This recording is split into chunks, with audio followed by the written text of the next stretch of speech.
Hello everyone. Welcome. This is Mary Magnuson, and on behalf of the Blandin Foundation, I'd like to welcome you to today's webinar about Community Centers of Innovation. This is one in a series of monthly webinars we're offering for our Blandin broadband communities and open to anyone with an interest in using technology to improve community.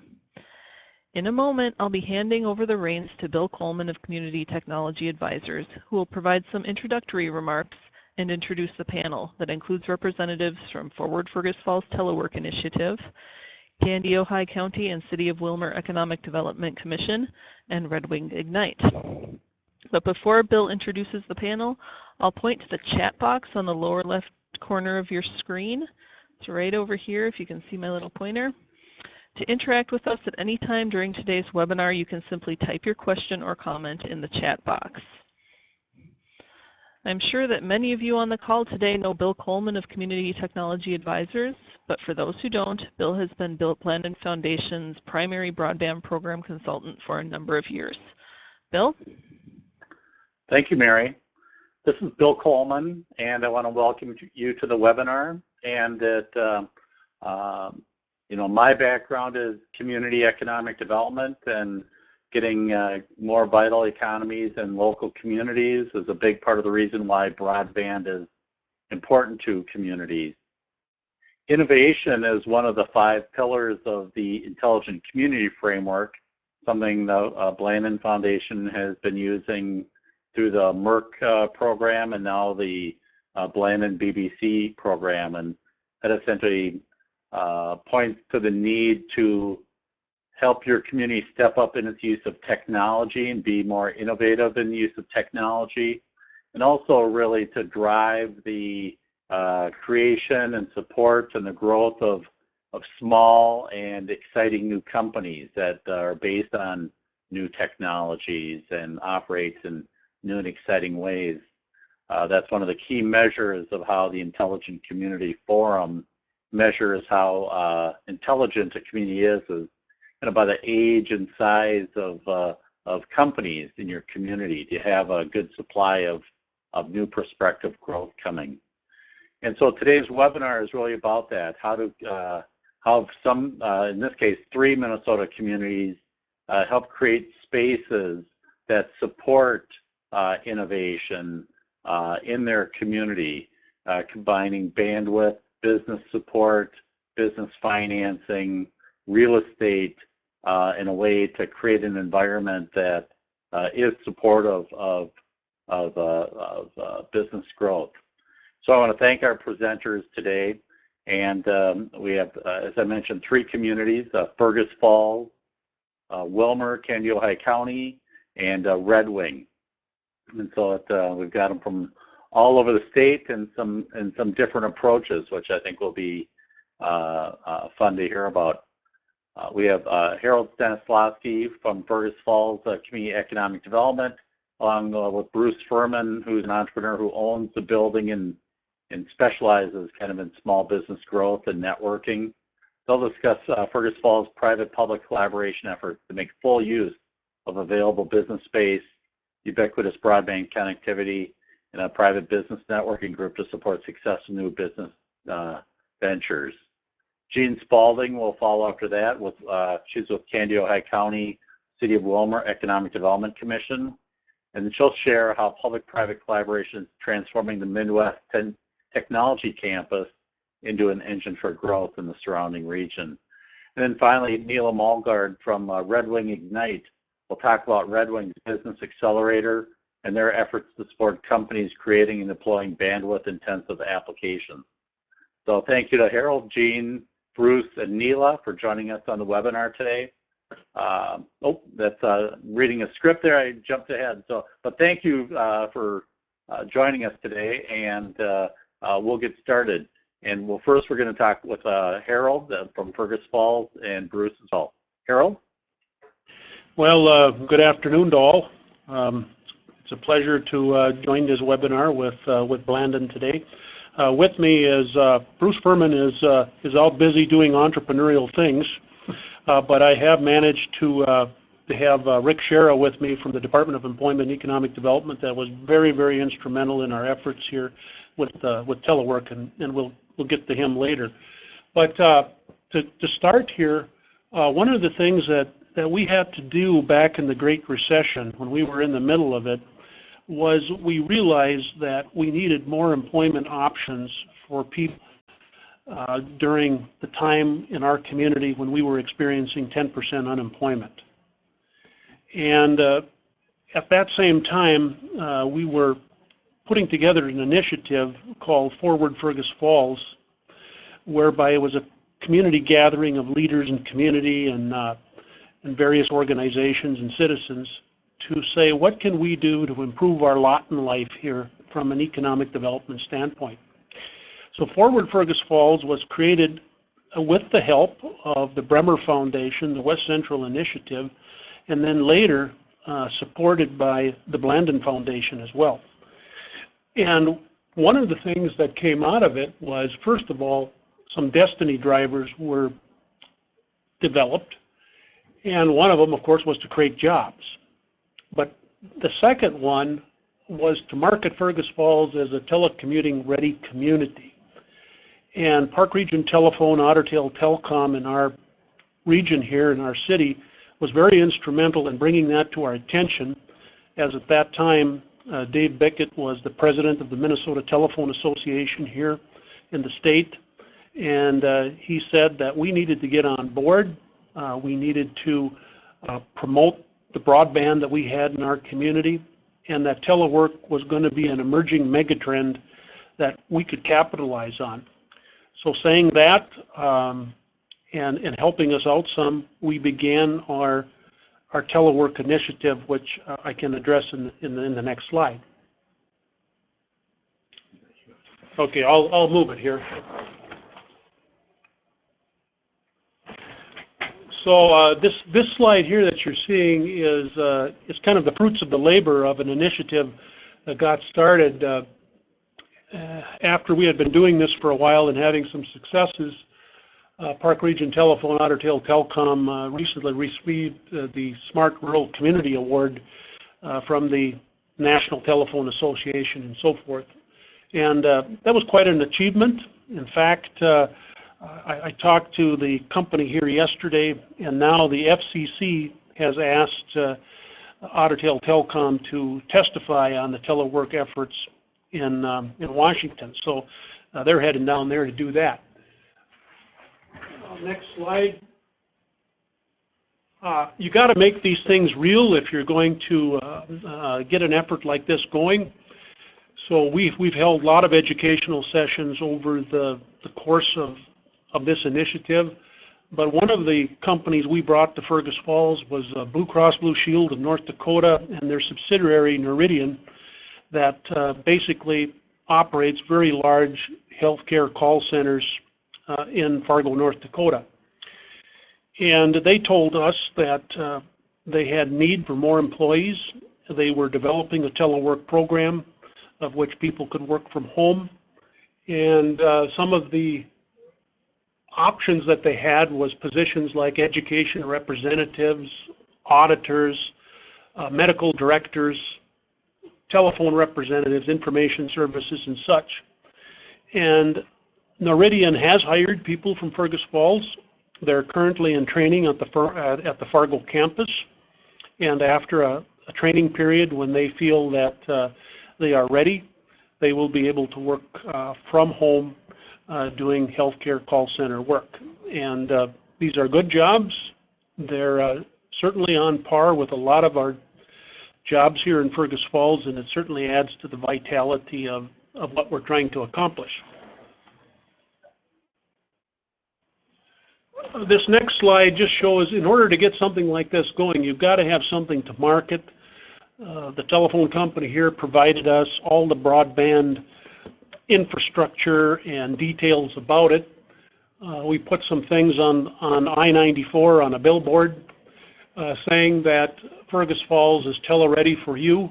This caught the attention of a number of companies, including Microsoft, for instance, other companies in the region. And we started getting phone calls and so forth saying, what is this all about and what kinds of jobs exist. So there were some issues that came up whereby not everybody could work from home for a number of reasons, maybe didn't have an office or whatever. So we created a Telework hotel here in Fergus Falls with a private entrepreneur, of which we can rent out spaces that are private and confidential to people who then can accept these jobs in a hotel format. And this was very, very innovative at the time because it just didn't exist in very many places that we researched in the country. We have a good format now. We have turnover in a hotel, as you can imagine. That's what hotels are for.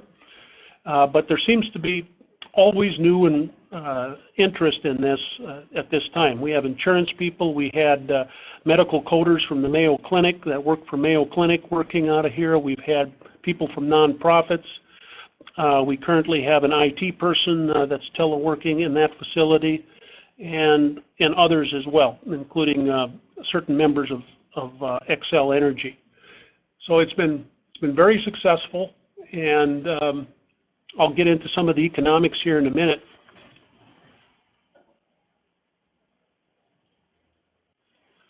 I want to turn it over now just to a minute to Rick Shera to talk about how we go about finding companies that are willing to hire people to work from home all across the country using a company called flexjobs.com. So Rick? Well, thank you. When we were researching this as far as, the job component of broadband, how do people find work at home positions that are legitimate and stuff, the one site that came to our attention and we've actually had present here in Fergus Falls via Skype was a company called flexjobs.com. And they are the only company we found that actually caters to the job seeker. Most of the employment-related private companies have as their financial base, they have the companies pay them to list their jobs. This one actually gets their, flexjobs.com gets their income from the job seeker. Now what you have here is kind of the little icon, the little thing on the picture on the website here is from our own fergusfallstelework.com. And we have some different sections in there, but the Flex Jobs is one of those places that we found have real legitimate jobs for people. And as Harold mentioned too, as he was talking earlier about some of the companies, 3M and that, in my work with businesses around here, I've talked to companies that said, if we did not look for talent outside of our community, we could not grow. And that's a very important point for companies. Right now up in this area, I don't know about the other parts of the state, but we're experiencing quite a shortage of skilled labor, of workers in several types of industries.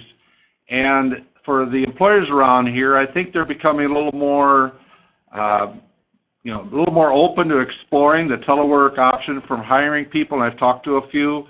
They're looking at maybe expanding their talent pool by looking at telework options. The next, now this is the DEED MinnesotaWorks.net site. Everyone who's unemployed in the state of Minnesota is pointed to MinnesotaWorks.net. It's paid for by employer FUTA taxes, so it's a state-run website. It's not to get into the legislators, Wagner-Pizer says every state should have their job exchange website. This is ours, MinnesotaWorks.net. About 3 years ago or so, they added, as you see here, there's a button added, filter jobs specifically for telework or telecommute. And I believe Dave Bickett and the Telephone Association had worked with the DEED folks, and I asked Dave about that, and he said it was pretty easy to convince them that not every job is place-bound. And so that was an option on Minnesota Works, and employers can actually use that option. That's something I've told employers in this region, that if they do have a flexible job that could be done from remotely, that they could still use the MinnesotaWorks.net, but you can use the telecommute feature on our website.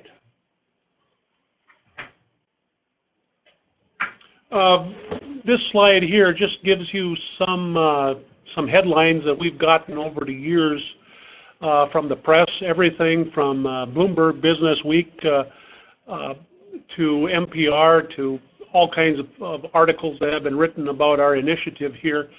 And one of the exciting things is we have got people working from home now that make over 6 figures in income. And the Bloomberg Business Week actually featured that particular person who lives in Fergus Falls and makes that kind of an income here. And he did a wonderful job about saying he could not be in Fergus Falls if we did not have the broadband capabilities that we do. And this Telework initiative was just a wonderful way to promote that and promote this individual that otherwise would have to be located in New York City.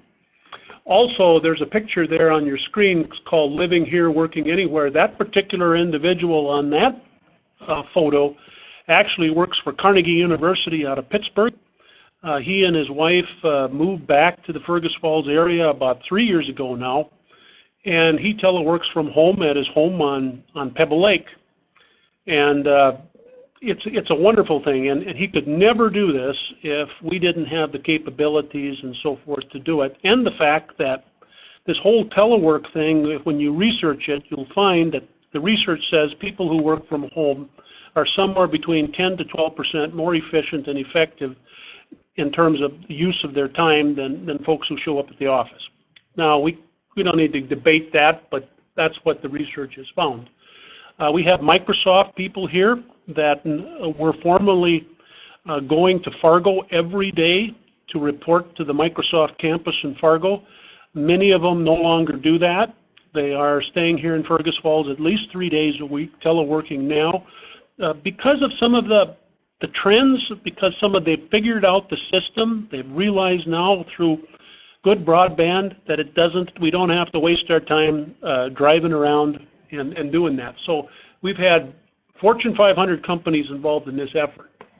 And Dave Bickett, the Untitled Telecom manager, told me recently too that because people want to live on the lakes in this area, sometimes they buy a cabin and they replace the cabin with a 4-season home.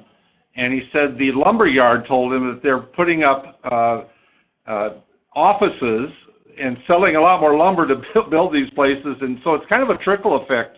If someone lives here, like Harold said, if they're making 6 figures and they're living in this area, if you had 10 of those, it's like having a huge company move in and hire 10 high-priced people. So pretty neat. This particular slide was what appeared in Bloomberg Business Week and gave Fergus Falls on the map with the fellow who makes 6 figures here. Very interesting guy to talk to, and he's proficient in supercomputing here, lives in the area. It's been a great thing. And this thing has spread well outside of our region too. That's the nice thing about this webinar today, is getting people informed about this.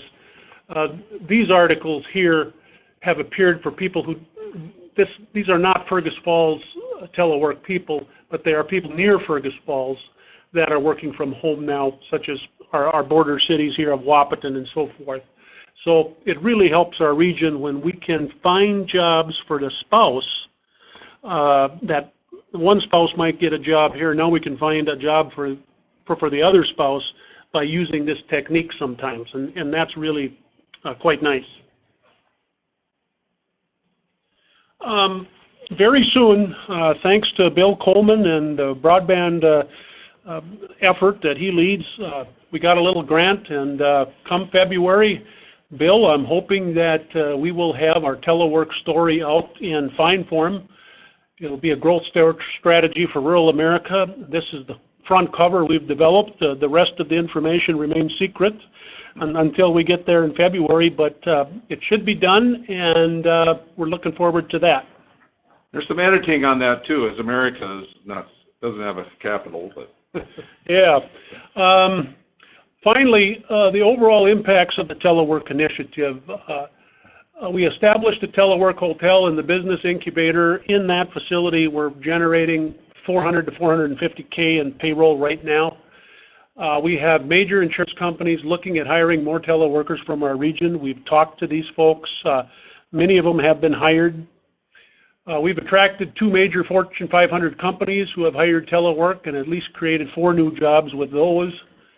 And then we have deals pending for more telework jobs in the region. In fact, we just got done doing 14 more here about 6 weeks ago.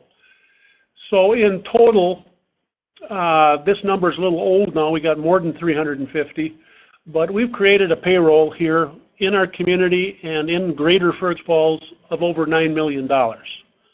And you know, quite frankly, I know economic developers like and citizens like to see brick and mortar and buildings going up, but I'll tell you what the retailers and the banks and the businesses like to see is payroll. And we were able to create the payroll, which will eventually, I believe, bring more brick and mortar investment into our community as well. So that's what we had prepared. There is a method to the madness of how to get everything done, and we certainly would be willing to talk to any community about, you know, the specifics. But I think you've heard the general idea of how this thing is done. So thank you. Harold, thank you so much. And I want to note that Harold is going to have a little session at the Broadband Conference, Border to Border Broadband Conference in February in St. Paul that Blandin Foundation is a part of, along with a lot of other partners. So look for that information. If you don't have that already, you should be able to find it on the Blandin on Broadband blog site. Should be a great event. Thanks, Harold. We'll hold questions till after the other speakers go. Thanks very much. Jane Spalding will now talk to us about Wilmer and the Midwest Technology Campus. Jane? Hi, Bill. Thanks for inviting me to participate today. I appreciate the opportunity to share our story. I'm going to start with a little bit of reflection of where we were back in 2005 when the Midwest Technology Campus was, the idea was being born. And I think most of us are involved in community development, economic development in one shape or fashion. So you're going to be able to appreciate, I think, this little exercise, I think. What I'd like you to do is close your eyes and imagine you're in your community and you've got a company or a business that has been instrumental. It's a large employer. It's been a cornerstone of the community for going back to the early 1900s, and that's the situation Wilmer was in with the Wilmer Regional Treatment Center. And it was a facility that was owned by the state of Minnesota. They were state jobs, and at the time that the community was contacted, there was between 250 to 270 people employed at the Wilmer Regional Treatment Center. Now imagine that you are learning that the state has decided they are going to be changing the way they deliver healthcare services, and that the need for the Wilmer Regional Treatment Center is going to be going away. They are interested in closing the campus, and those 250 to 270 jobs are going to be leaving your community, and they are wanting the community to decide what to do with the real estate. If you are reacting the way our community did, there was a little bit of shock, was maybe the first reaction, and close behind that maybe panic, because this is pretty devastating news. So what we did was worked with the state as we looked at what the real estate has to offer, and the state allowed us the opportunity to go through a reuse study. And so we looked at the campus, and we looked at what we have to offer and what could become of the campus. What could be the next best use for this beautiful, picturesque scene that you see in front of you. There was a history going back to the early 1900s with this facility as healthcare. It has always in one shape or other been used for a healthcare facility. So it was very difficult for people to think beyond the box of what its use had been. And so all of the reuse kept coming back to the same types of opportunities as what has been always. And it wasn't until the EDC was contacted by a local business who at their facilities was looking at what are they going to do. They're in a situation where they need to find space to expand, or they need to relocate. And these companies were looking at relocating primarily to Canada and other parts of the United States. They were being heavily recruited by the southern states and Toronto, Canada in particular. And so the ownership of a local companies contacted us to talk about what could be done. And that's where the Midwest Technology Campus idea was formed and born. And it was truly a public-private partnership. It involved the infrastructure, or the commitment by the local company to purchase the real estate, and the sale price ended up being $1 million.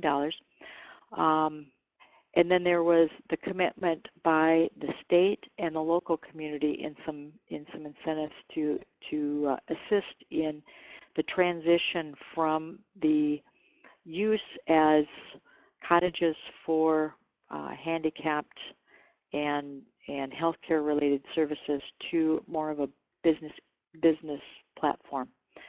The idea was that the campus could be a business incubator and a high technology center. So the state was involved, the local community was involved. JobZ was one of the tools that was used by some of the anchor tenants to relocate to the campus. Tax abatement was used on the local level to assist in the tax relief and in buildings that were going to be idle until the idea and the concept could be brought far enough along where they were actually going to be realizing some cash flows with tenants and more of an operational business model. The campus itself is 30 cottages and 500,000 square feet of space. So it was a large commitment for the ownership group to take on, and so that's why the request in the tax abatement was utilized from the local community. And lastly, the Economic Development Commission had committed on a long-term basis to work with the campus in really active and strategic planning with them in business traction and marketing of the facility. So that was what the partnership looked like.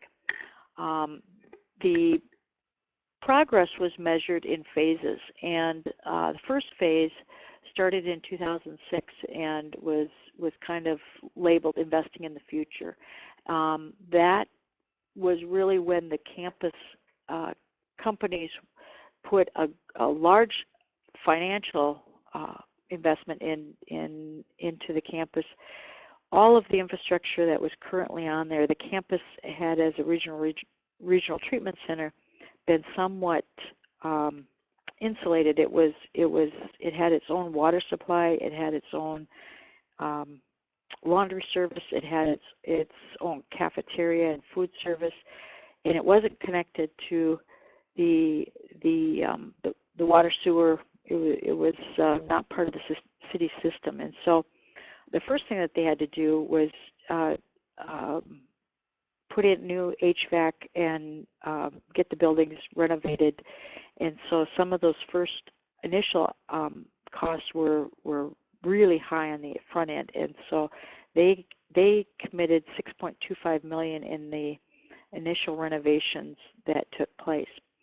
And the anchor companies that were relocating out to the campus, during that phase, they were able to additionally attract a data center, a cafeteria, and that's a private entities, 12 business tenants, and they were during that period had 200 full-time employees that were relocated in this new business park.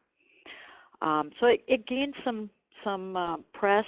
The governor was there, and then the first stages of our discussions with the University of Minnesota began during that phase one. Phase two was the years 2009 and 11, and that's where some of the next stages of growth occurred. Another $8 million was invested from the private sector in building renovations and marketing, and they were primarily, one of their goals was to have an on campus daycare, and they also converted space for some meeting space. The overall goal is to create an environment where businesses that relocate can benefit from the assets and all of the attributes. There's fitness center, there's a pool on site, there's gymnasiums, there's daycare is private sector, so tenants have first access to, if there's a waiting list, they would have priority over people that are not located on campus. So the whole idea at this stage was to really develop a culture where technology-based businesses that create that synergy from having benefits of all of these attributes on campus. Now we are in the third phase, which is, let's see, where am I at on my slides? Oops, I'm going backwards, so that's not the right way.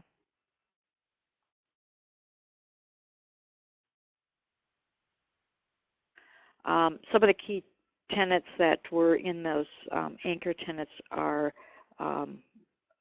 Prinsco, Novatech Engineering, Epitopics, Life Science Innovations. So those are our University of Minnesota Minnesota Research and Outreach Center is a building specifically occupied by the University of Minnesota, and it's was another public-private partnership between the university. DEED was involved with a grant to the city of Willmar and the campus in creating a building that university is bringing some of their services out to Greater Minnesota. We are currently working with University of Minnesota on really utilizing that cutting-edge research and having the business community have more interaction with the, this is kind of one of the doors to the university systems, and they've done some programs out here. We had a very successful presentation with the Office of Technology Commercialization, where they bring out and feature technologies that are coming out of the university's research, and then we bring in local business people and entrepreneurs and for opportunities for licensings with the University of Minnesota and or startup businesses. And so it provides the venue for a lot of collaboration between private sector and the research and development through the University of Minnesota. So we're pretty excited about the opportunity that we continue to have by working through the Mid-Central Research and Outreach Center. Now, as we start getting into the end of Phase 3, which is, in this particular time frame would be this year, we're looking at another $3 million will have been invested on the private sector, and additional growth with this year's goals to be 30 business tenants with 400 full-time employees that would be located on the campus. Part of what makes this work and this scenario and this opportunity feasible for our community is a couple of things. First of all, the campus itself is beautiful, and it really lends to a place, a real estate that people want to be at. But having said that, had we not had a local company that had the vision and really could see the potential, there's always opportunities, but if you are only looking at opportunities through your rear view window, you're never going to take advantage of those. This particular company saw the vision and could appreciate the investment it would take to get to the end finish line, but we're not daunted by what that could be, because it has been a large capital outlay on their part, and so the public-private partnership really has been really critical in them being able to move forward. But we did need the vision and their ability to grasp that. So we're very, very appreciative that our community had that entrepreneurs with that kind of foresight. What else you need is the local community to buy in and to support that vision. And I think a lot of the growth that is occurring really is we are seeing some companies that are coming from in setting up a Cargill has an office in the campus. They have a couple of floors in one of the cottages, but a lot of the growth is coming from companies in the region that are looking for expansion opportunities and see that this model fits the atmosphere that they want to have for their business. The infrastructure that was in place was also something that was critical. These buildings have been connected, and the fiber that was put into the ground for broadband capabilities really is first class, and it offers all availability. There's the companies that are interested in the campus as far as location, and they really have the ability to do whatever they need in terms of wireness.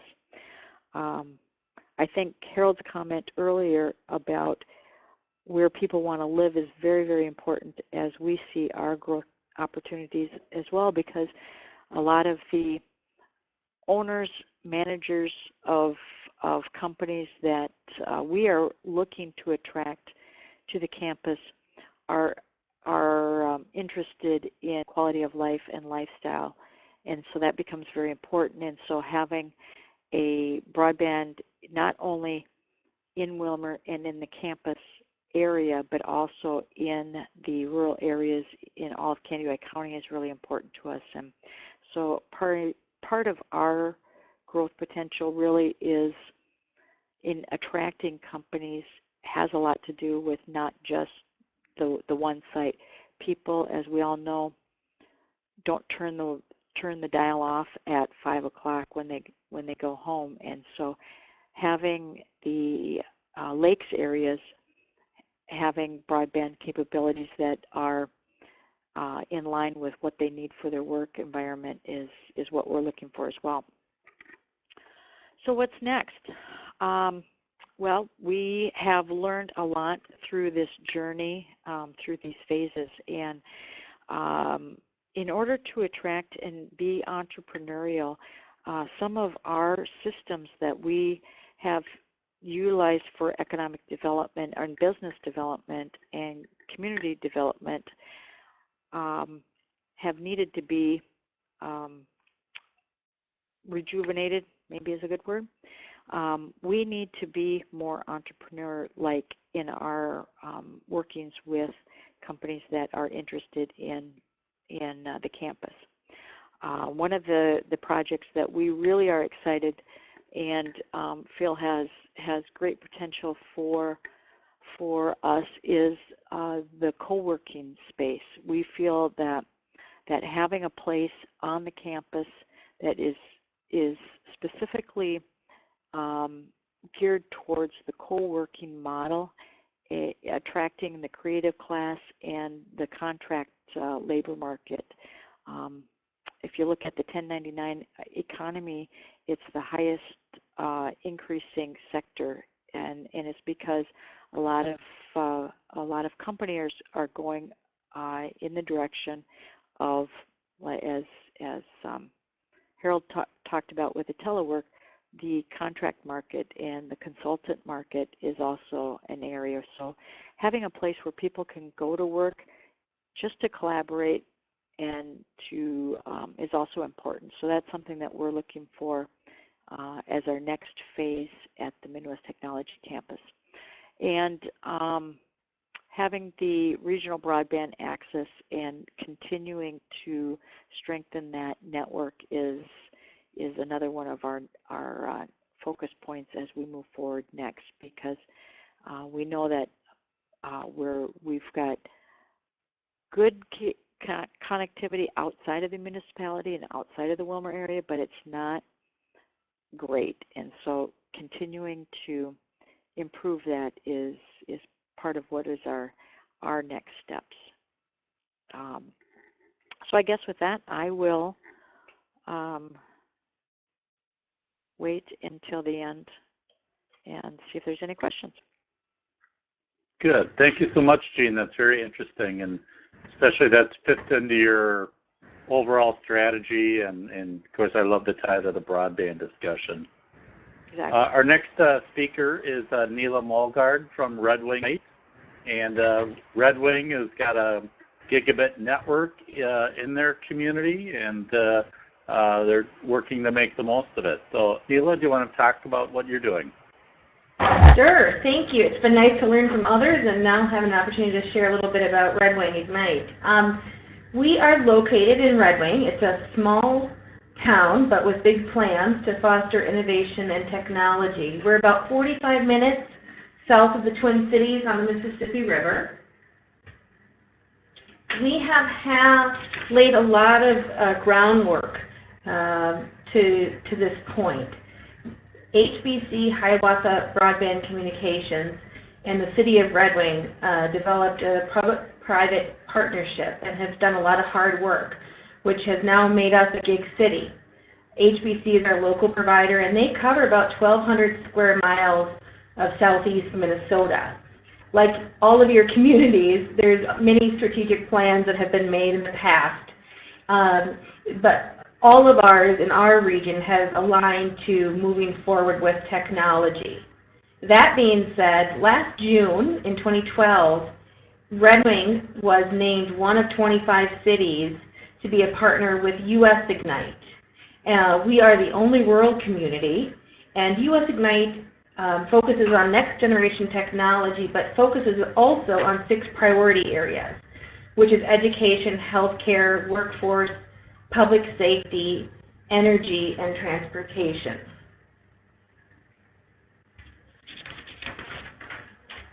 which kind of brings us to today. And this is what Harold had mentioned. Many people still think of new business as a physical space with bricks and mortar. And we know it's not about that anymore. People now work anywhere, and the bricks and the material needed to build a business has changed. We are addressing this with the new building blocks needed. Our community rallied. We had a ribbon cutting, our open house in August of 2012, so about 5 months ago. We had Governor Dayton here, about 300 other people. Some of you on the call were here too. It was a great event to kind of launch Red Wing Ignite and to launch the vision of our community. We knew that to prosper economically, we needed to leverage the assets that I shared. So now Red Wing Ignite is a nonprofit, 501c3. We have built a strong board of directors from around the region.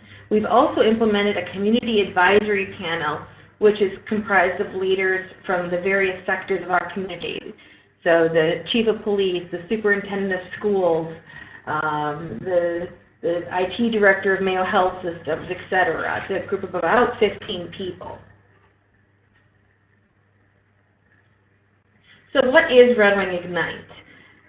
We provide the spark that will propel the community into the future.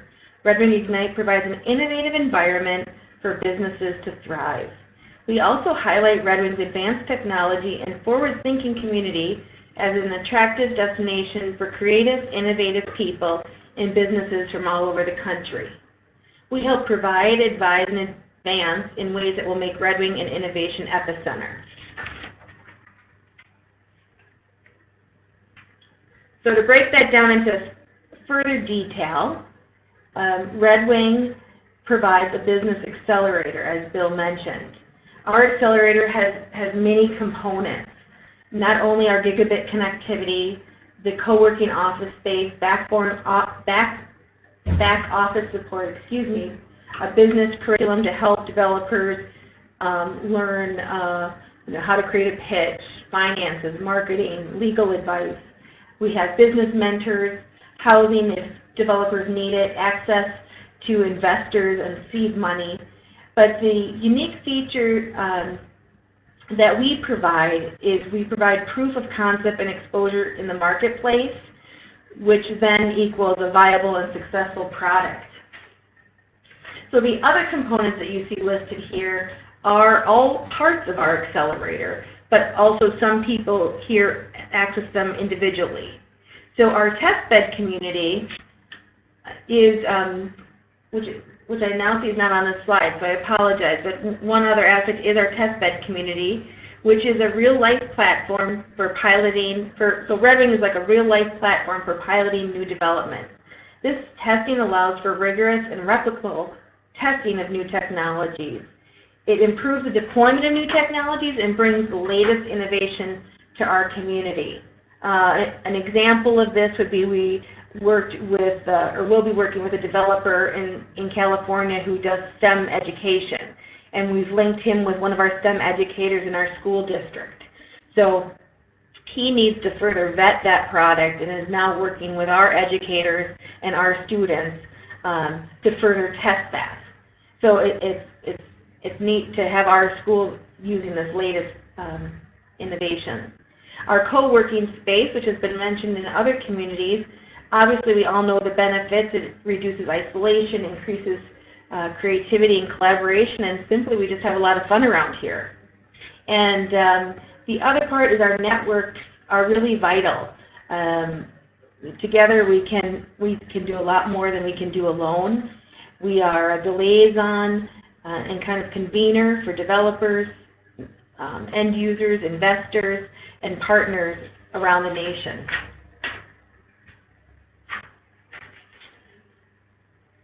Red Wing Ignite also advises developers about launching innovations through our mentors, business curriculum and networks, startup businesses, and ultimately the community on how to better harness next generation technology.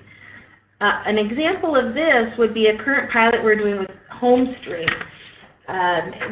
The developer is Joel Ackerman, and we are connecting his new development to end users in a community-wide pilot to 9 different users, from our Sheldon Theater to senior housing centers to senior center to nursing homes. It's a pretty advanced and churches pilot.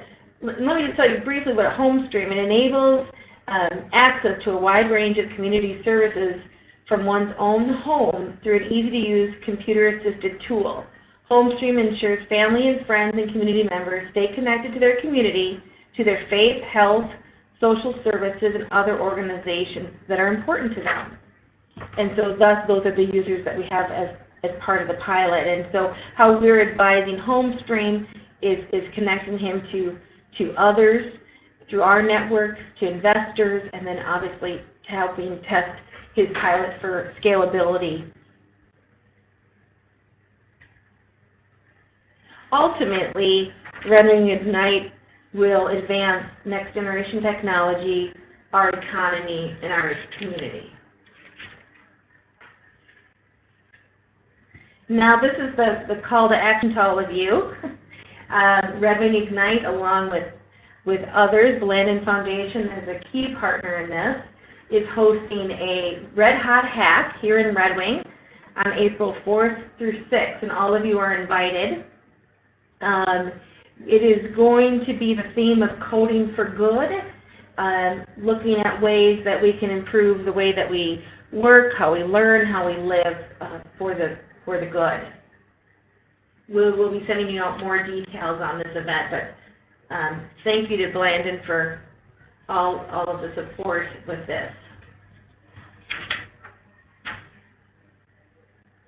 So in closing, with our accelerator, we hope to bring innovation to reality right here in Red Wing.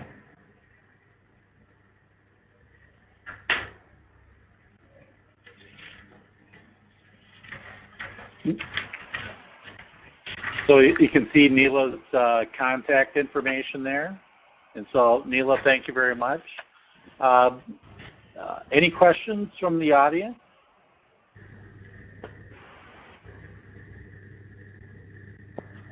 Neela, on that event that you're having, the Red Hot Hack, what kinds of things might go on there? It's a 3-day event. Friday night would be forming of the teams. We hope to have some teams formed before the hack starts, but then it would be a pretty organic process. Saturday will be, the teams will be working together to, you know, it's whatever anyone wants to work on. Is there a better way to keep our cities safe? Is there a better way to educate our kids? Is there a different way to deliver health care, or a small piece of any of those? Neela, can you step back and kind of explain what a hack fest is? That's a good point. A hack fest, even though I think the name sometimes sounds a little negative, what it is, there's been others regionally and nationally, is what happens is when there's a problem, great minds from all around gather and work on that problem. And so really we want to stress that this one, you might leave with the finished product. It might just be leaving with identifying a problem and starting some steps to solve it. It might be, you know, it could be at any stage of it. But on Sunday, after the teams have had, you know, 2 days to work together, there'll be some contests. We're working, as I mentioned, with the Blandin Foundation, with US Ignite, with the Minnesota High Tech Association. It's going to be a really good event. There'll be a lot of fun involved in the 3 days. It will basically be Friday evening, I think starting about 6 o'clock, and ending Sunday about 10:30, 11. Did that help clarify that at all? That's fine. One of the goals of that is to try and just bring technologists together from the Red Wing area.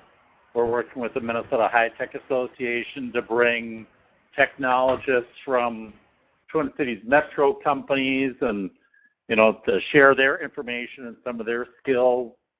And, you know, hopefully people see what a great city Red Wing is, and and have an opportunity there for Red Wing to pitch their community as a place to live and work and start businesses. And so there's really a multi-pronged strategy there of the application development, marketing the community, and creating a networking event for people who are interested in technology in Red Wing. Harold, can you talk a little bit more about how you're... Oh, go ahead. I just want to say, too, I think it's another benefit of just to start some conversations with individuals in our region that might continue working relationships for, months to come. Great point. Harold, can you talk a little bit more about the Business Technology Center that you guys have and you spend a lot of time on the telework piece of that, but that's kind of that facility serves more purpose than the telework hotel as well. Yeah, right, Bill. Yep, that's exactly right, Bill. That particular center is, there are some communities that set up entrepreneurial centers and incubators in combination with colleges. We chose not to do that here in Fergus Falls. We found this private guy who was interested in this concept, so we kind of set up a private incubator that has 35 businesses here in Fergus Falls that are part of the Fergus Falls Business Network that are really quite integral in how that incubator gets run and set up and so forth. So we've got anchor tenants in there, and then we've got tenants in there that are just getting started, such as we have a commercial kitchen in there where the guy makes snacks. We just did that and had that certified by the Department of Health. We really think that's going to grow into something now. There is individual office space for insurance companies. Xcel Energy is now using some of that space for the big tower lines that it's building from Monticello to Fargo. So this has really got a multi-purpose area. It's got big conference rooms, meeting rooms. It's got technology in it, and it's got some rotation in it, which we expect in a kind of facility like this. But there's always interest, and it's going well. We're right now doing a little bit of a negotiation with another food manufacturer for part of that space, and I think we're going to get that done. Okay, and then that networking group is really kind of they provide entrepreneurial support to the new companies. Is that right? And yeah, it's a good point, Bill. We have attorneys, accountants, people in the media, public relations, marketing companies that all belong to this network. And as part of the service to somebody who might locate in this incubator, they can get some help from the members at very low cost to begin with, at least, and then it can grow over time. We set the rates so that they're very low in the beginning, so that they can mitigate the risk as they start, and then as they get stronger, the rates go up some and so forth. So yes, the community is very involved, and the Small Business Development Center out of Concordia College has a satellite office there, so they lend some support, and so been working pretty good. Okay. And then, Gene, do you want to talk a little bit about the video conferencing kind of capabilities you have there at your Midwest campus? Well, thanks for bringing that up. That was actually a ability that was through both our MERC project and a grant that the Midwest Technology Campus received through the Lightspeed grant. And so that is actually a space in the Mid-Central Research and Outreach Center. They have a conference room and training room that is used for the community so that we can host and offer video training sessions, and it's really tied into the University of Minnesota. So it's, I think, going to offer a lot of opportunity for training and another piece of the puzzle to tie the university systems into greater Minnesota communities and businesses being able to have access. So we're pretty happy about that. And that room is used through the community really, really frequently, and it's really easy to book, and so we think it's really going really well with them. Good. Thanks, Jean. We're coming to the end of our time, but I just wanted to take a moment to, if you're listening closely, there are a couple examples here of communities getting assistance with their projects through the Blandin Foundation. Harold talked a little bit about their telework effort, and that was small. I mean, they did tremendous work on their own, but a grant of $10,000 to Fergus to do some marketing of the telework piece, and as a return, they're creating that report, that how-to guide, and as part of that project, Jean got some dollars through the Lightspeed grant program for the community video conference center that offers a real opportunity for businesses to come in and use very high quality video conferencing equipment for business meetings and training, and that was through the Lightspeed grant. And so the foundation does have funds available for projects, allocation of about I think there's about $350,000 left for this year to fund different projects through the Lightspeed grant, which is up to $50,000, the Broadband Innovation Grant for up to $10,000, and then the Digital Inclusion Community Partnership Grant for getting computers, computer training, and broadband connectivity into the homes of families with lower incomes. So take a look at those. The next grant application is in mid-February. And just to make a plug for that too, is that as far as grant applications and processes go, they're very user-friendly.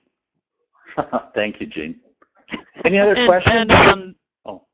Can I jump in? This is Mary. The next grant application deadline is actually April 4th. Oh, thank you. Are we? I think that's, unless there are questions from the group. Nobody's typed any questions into the chat box. Okay. Mary, I'll turn it back to you then. Okay. Well, thank you, Bill, and thank you, Harold, Jean, and Neela, for joining us on the webinar today. Our next webinar will be Thursday, February 13th from 3 to 4 p.m. The topic has yet to be confirmed, but I'm sure it will be soon. Thanks, everyone, for attending, and have a great rest of your day.